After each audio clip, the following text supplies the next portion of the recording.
Now to a cost of care investigation new at 6. Would you divorce your spouse in exchange for medical care? Wow, that's the choice a Cape Coral couple nearly had to make because of the cost of prescription medication. Wake News health and medical reporter Veronica Marshall explains what went wrong so it doesn't happen to you too. The Kansas have fought side by side, facing challenges together over their more than 30 years of marriage. But their latest health battle threatens to tear them apart. Earlier this year, doctors diagnosed Thomas with pulmonary fibrosis, which scars the lungs, making it hard to breathe. I can't walk 100 feet without stopping. I just lose my breath. And what makes it tragic for us is that his older sister died of this in 2015. And she went pretty quick. The progressive condition can't be cured, but through treatment, it can be slowed. But the medication is expensive. Well, we found out the co-pays are over $27,000 for a 90-day supply. I mean, there's just no way you can do that. I mean, who can unless you're a multi-millionaire?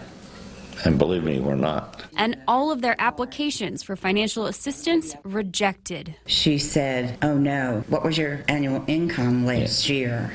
And so we gave him the income, and she said, oh no, we can't help you. You don't qualify.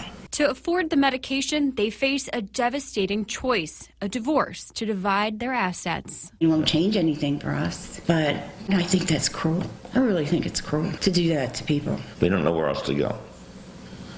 So we're hoping. What I tell people is always start with the manufacturers. It's the highest probability of success. John Hess with Athos Health says that's because drug makers want to help families afford their medications. When it comes to the Kansas, Hess says they were denied due to a small and simple mistake. Because while some financial assistance foundations require your gross income, drug manufacturers don't. After I found, no, you should use adjusted gross income and had a conversation with her, she reapplied using adjusted gross income. It was below the threshold, and she got accepted. About 30 minutes later, I got a call from her, basically in tears. We couldn't be more thrilled. This is for us, it's like a Christmas miracle. Oh, yes, definitely. And now the Kansas can look forward to more years as Mr. and Mrs. In Cape Coral, Veronica Marshall, Wink News Now.